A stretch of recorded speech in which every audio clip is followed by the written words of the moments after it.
Wala na po mga kaibigan ng mga patibong labang kay Marcos ha. Kung mahina-hina po itong si Marcos mga kaibigan, malamang po ito matulad sa tatay niya. Mapatalsik din. Sabi na sa inyo Ang unang tanong, pagka napatalsik ka, halimbawa, sino makikinabang?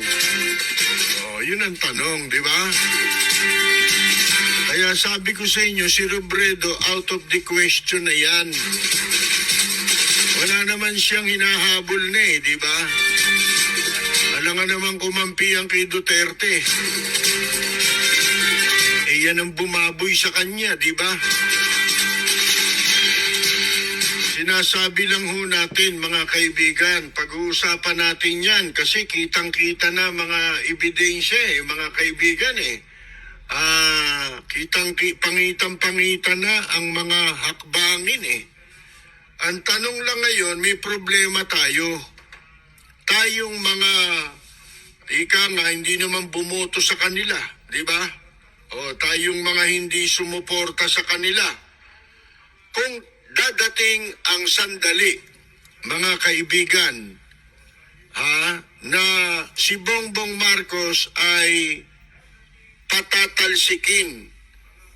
At alam na ninyo kung sino makikinabang unang-una. Pero, ang paraan ng pagpapatalsik, marami ang paraan, mga kaibigan. Sa Senado, mukhang napapansin natin na nga po, mga kaibigan, may mga nagpapanggap dyan. Opposition daw siya, kaya siya naging minority floor leader. Sino yon? Si 10,000 Cayetano, mga kaibigan.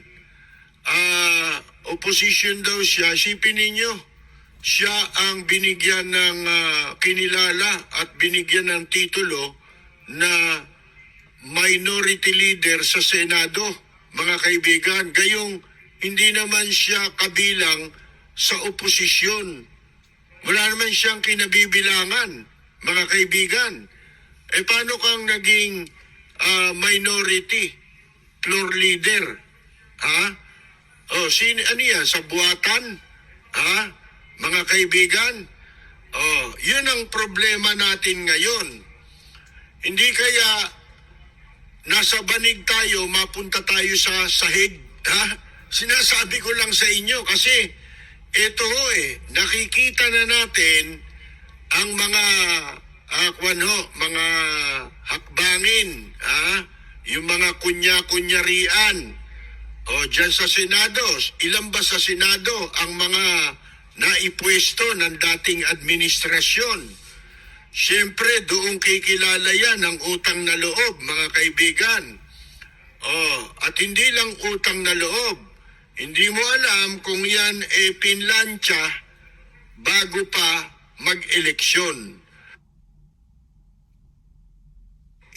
Ito na, mga kaibigan, yung sinasabi natin na simula pa lang ay nakapagtalaga na siya ng mga taong miyembro ng sindikato.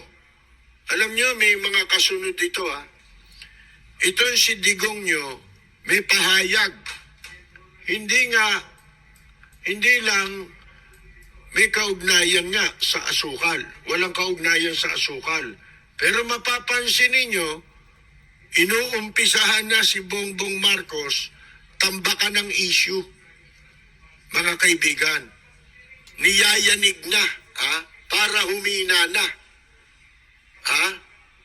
May pahayag ngayon si Digong nyo na susuportahan niya raw ang mga miyembro ng PD Padapa, ng PDP Laban, mga kaibigan, sa susunod na midterm election.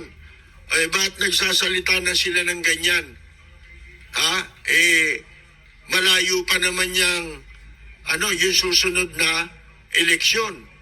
Mga kaibigan, kauumpisa pa lang, sinasabi na nila ito ni Digong nyo Sabi niya, ano raw, hinimok daw ni Digongyo ang mga kapartido niya sa PDP Laban. Sipin mo, itong partidong ito hindi kanya ito Di ba? Kumbaga sa akyat bahay, sumali sila dyan. Umakyat sa bahay, pati bahay kinuha Masahol pa sa mga akyat bahay gang mga kaibigan. Yung akyat bahay, papasok lang sa bahay, kukunin yung laman ng bahay.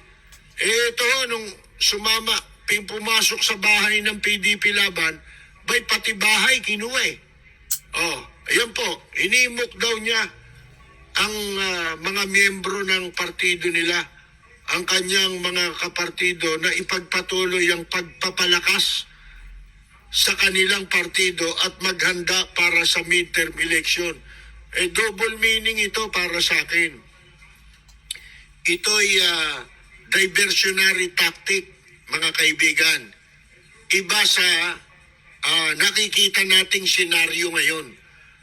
Patungo na ito doon sa pagpapatalsik kay Bongbong Marcos. Itong mga hakbang na ito. Sa Senado, napansin ninyo, di ba? Ilan ba ilan ba ipinanalo dyan? Inilusot. Mga kaibigan, nakakampi nila. Ilan na yung majority dyan? Nakakampi nila. Kaya, delikado. Pero pagka yung ikaw patatalsiking ka, maraming paraan yan Pwede kang idaan sa impeachment. Hindi ba, mga kaibigan? Pwede kang idaan sa... kaya dapat maaga pa lang, kumilos ka na. Hunta, mga kaibigan. Yan ang mga paraan na maaring posibleng pinaghahandaan. Sabi ko sa inyo, ang makikinabang dyan sino? Hindi naman makikinabang dyan si Vice President Robredo Yung mga bumabanat ngayon kay Marcos, mga kaibigan, yan ay kaalyado ng dating administrasyon.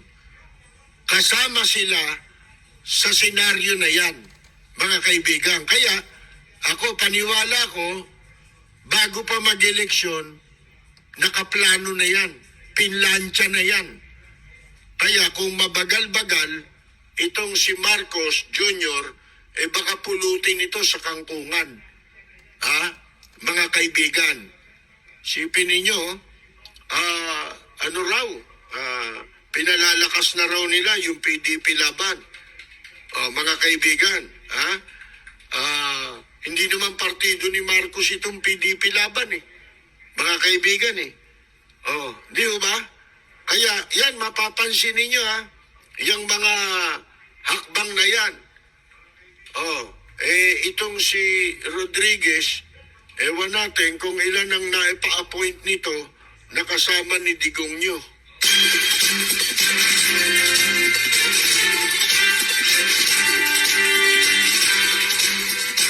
Si Kaper si Lapid, bumabanat.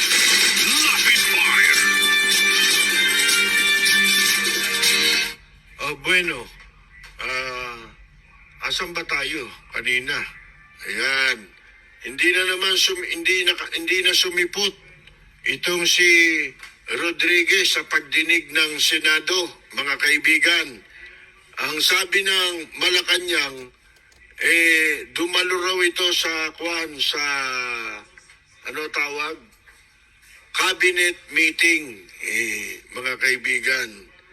Cabinet meeting, yan, kaya nadismaya si Risa Ontiveros, mga kaibigan. Pero wala namang mangyayari dito Nagsalita na yung mga yung iba di ba? Unang-una na si Subiri, inabsuelto na siya Ano pa inaasahan mo dyan? Yung sarili, binababoy na nga mga kaibigan, di ba? Ikaw ang leader ng Senado, dapat pinoproteksyonan mo ang dangal ng Senado at ng mga senador bilang ikaw ay presidente ng Senado. Baliktad Nag-iimbestiga, nagsisimula pa lang, absuelto na kaagad, mga kaibigan. Wala raw kasalanan. Hindi ho ba? Pati yung ibang mga issue ng corruption sa nagdaang administrasyon. Magtataka kayo, naglalabasan lahat ng katiwalian na iniwan ng nakarang administrasyon sa pamamagitan ng Commission on Audit. Kaya kailangan din nilang madaliin ang ika nga po mga hakbang nila para mapigilan nila ang paglabas ng lahat ng baho nila na iniwan, mga kaibigan. Ang tanong nga natin kanina, alam nyo, yun ang mahirap paano titindig tayong mga sumuporta sa ibang kandidato? Sabi ko na nga sa inyo, yung pangkat na hinati nila yung troll. Yung kalahati ay dinala nila dito kay Isko Moreno nung kampanya. Yan ang ginamit sa pamumuno nila Mocha Uson, hindi ba? Yung kanyang mga palakang kokak, di ba? Nakakala mo may nalalaman, mga kaibigan, ang lalakas magsipagsalita sa mikropono, kakapiranggot ang nalalaman, mga kaibigan. Hindi ho ba? Hindi lang kakapiranggot. Sa laula pa. Hindi ho ba? Ano plano niyan? Hindi ba yan din ang bumabanat ngayon? Kaya mag-ingat kayo. Sila ngayon, kunyari, nakikipasok na ngayon, maging dito sa programa natin yung ibang bumabanat dyan ano yan bumabanat kay Bongbong Marcos, yan mga kasama nila. Sapagkat ang agenda, hindi po para ipagtanggol talaga si Marcos. Ang purpose nung kanilang pagbanat kay Marcos, para pagbintangan si Leni Robredo. Nakikisakay sila, mga kaibigan. Para pagbintangan na ito'y mga supporter ni Leni Robredo. Kaya nga sinasabi ko sa inyo nung makausap natin ang mga Pilipino sa ibang bansa, sinabi ko sa kanila na mag-ingat kayo sapagkat baka kayo ay magamit nitong pangkat na magtatangkang pabagsakin si Marcos. Kasi hostage siya mga kaibigan Hostage siya. Kaya kayang-kaya yung mga kaalyado. Ito pa, bantayan nyo isang istasyon ng radyo. Yan. Itong istasyon ng radyo ito na bumanat ng gusto kay Bongbong Marcos, isang buong istasyon yan. Hindi ho pa isa-isa yan na nagsasalita. Buong istasyon bumanat kay Marcos, mga kaibigan. Yan ding istasyon na yan ay merong track record. Mga kaibigan, alam niyo na ibig natin sabihin, track record saan?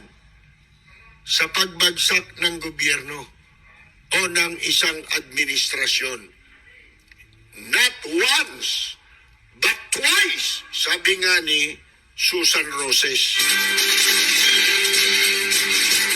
Si Ka-Percy Lapid, bumabanat. Lapid Fire.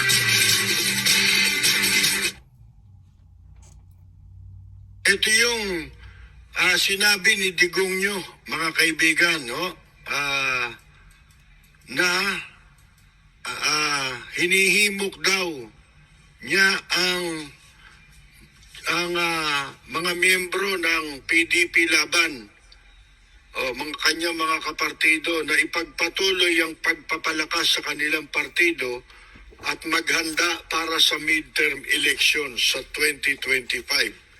Kung wala po itong intensyon, mga kaibigan, mananahimik na lang siya, di ba? Pero bakit gusto niyang maging aktibo? Mga kaibigan, katunayan, nangako siyang patuloy niyang susuportahan at ikakampanya ang mga kandidato ng PDP padapa para sa susunod na eleksyon. Ang sabi niya, bilib ako sa mga taga-PDP laban. Alam mo kung bakit? Bilib ako sa inyo. Ang mga miyembro ng PDP laban may prinsipyo. Nagkakautuan na, binibuild up na nila sarili nila. Kung wala kayong prinsipyo, lumukso na kayo sa kabila. Yan. Malis na raw kayo sa PDP laban. Kaya dapat kang mabahala dito sa sinasabi nito, Bongbong Marcos, sa sinasabi ni Digong nyo. Mukhang nagdududa na rin siya sa'yo na bakit naglalabasan ng mga baho nila sa COA, baka gusto pang ibintang sa'yo, yung paglabas ng baho nila. Yan ang masama sa mga gumagawa ng katiwalian, mga kaibigan. Ayaw nila na mapag-uusapan ang mga katiwaliang kinasangkutan nila. Gusto nila, pag gumawa sila ng mali, walang pupuna sa kanila. Ano mangyayari sa Pilipinas, mga kaibigan, pagka ganon? Walang preno kung bumatikos. Malalim at makatwirang komentaryo. Mag-ingat ang mga politikong gumagawa ng kalokohan at baka kayo ay tamaan ng Rapid Fire.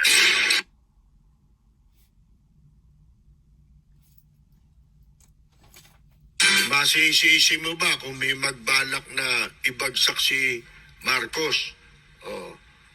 Ano kinalaman ni Lenny dyan? Ano mapapala ni Lenny kung merong kung pabagsakin si Marcos? Mas lalo nga mapapasama eh. Bakit? Hindi ba yung gobyernong makikinabang sa kapag ka si Marcos ay napatalsik, mga kaibigan, yun ang bumastos, lumapastangan kay Vice President Leni Robredo.